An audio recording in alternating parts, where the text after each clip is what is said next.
There are many things wrong with the SPP program that have been overlooked. Here are a few of those things. Liberty Healthcare, or phase treatment, has a failure rate of 36%, while untreated former offenders only have a 6% reoffense rate. While untreated former offenders only have a 6% reoffense rate. The DMH is under court order from the Department of Justice that they must begin providing clinical assessments. They don't do it. DMH diagnosing is based upon history. History alone is not enough for a diagnosis of a mental disorder. The department has never recommended release for anyone. This hosprison costs you $388 million just to build. It costs over $200,000 a year to house one detainee here. There are over 700 men here today. 200,000 times 700 equals $140 million each year. Hundreds of millions over 12 years equals billions of dollars. A couple billion here, a couple billion there. Pretty soon you're talking real money.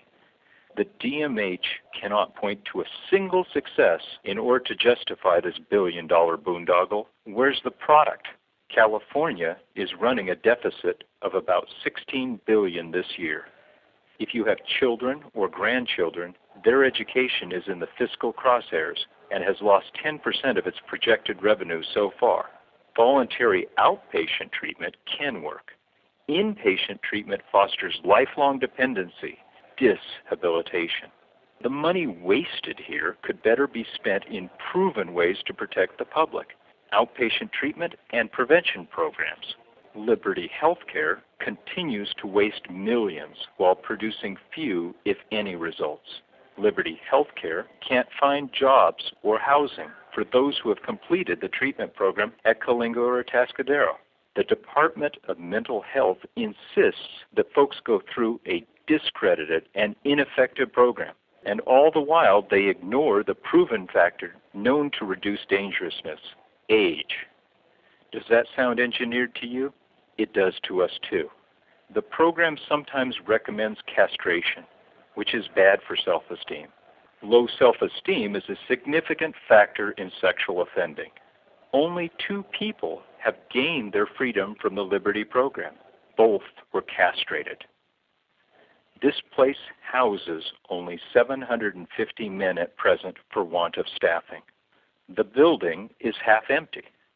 Roughly the same number of men are released untreated each month from prison. Folks are getting out. They're getting out of prison, not here. Many have crimes that were far worse than ours. They are younger men, the age most likely to reoffend. But there's no room at the inn. Violence or gang members are exempt from this treatment program. The DMH says the violent ones are to be released to the community. So the Sexually Violent Predator Act isn't about violence. It's about inflaming the public through false labels. Coalinga State Hospital could hold 1,500 detainees, but no one wants to work here in the desert. No one wants to work in a dead-end job where so little gets done. It's not a treat and release program. It's a lock 'em up till they die program. It smells bad because it's next to a huge ranch, and it smells bad because it stinks of fraud and mismanagement. No statistics have been published for a peer-reviewed paper in 11 years.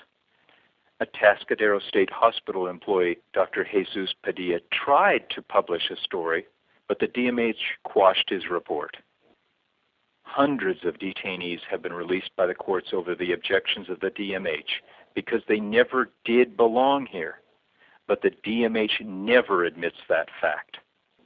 State evaluators are utterly worthless in predictions. This is where the fraud comes in. Here's a wasteful program that produces nothing but full coffins and empty classrooms, and which must be ended now.